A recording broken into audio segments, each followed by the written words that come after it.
Le message de l'islam, Inna lillahi wa inna ilayhi raji'un.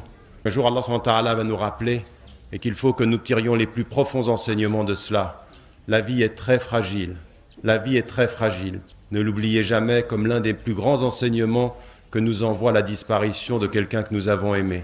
Et ça, c'est un enseignement le plus important parce que Allah subhanahu wa ta'ala, quand on souffre, ça ne veut pas dire qu'il ne nous aime pas.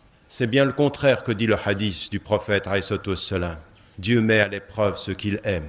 Que votre souffrance soit un rapprochement de Dieu, jamais une distance vis-à-vis des hommes. Ne cherchez jamais dans la souffrance l'excuse dans le travail, mais cherchez dans la souffrance le rapprochement avec le Très-Haut. Que cet enseignement soit aussi un enseignement important. J'aimerais vous dire, chers frères et chères sœurs, que vos cœurs peuvent être éloignés, mais vos invocations doivent vous rapprocher. Vos cœurs doivent être liés, même si le corps physiquement loin, le cœur doit être spirituellement tout près. La capacité de dire, la résistance, la capacité de rester debout malgré les problèmes, qu'un musulman doit savoir se prosterner devant Dieu et rester debout devant les hommes.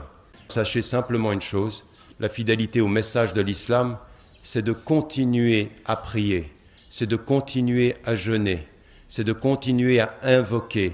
Mais surtout, chers frères et chères sœurs, s'il y a un message qu'il faut que nous retenions, c'est qu'une musulmane et un musulman sur la terre, au nom de ce que l'islam doit faire de lui, doit changer cette terre pour qu'elle soit meilleure. Vous n'avez pas le droit d'être des musulmanes et des musulmans spectateurs du monde, passifs. Ça ne nous vous est pas permis. Il est une obligation, c'est celle d'invoquer. Il est une autre obligation, c'est celle de s'engager pour changer le monde.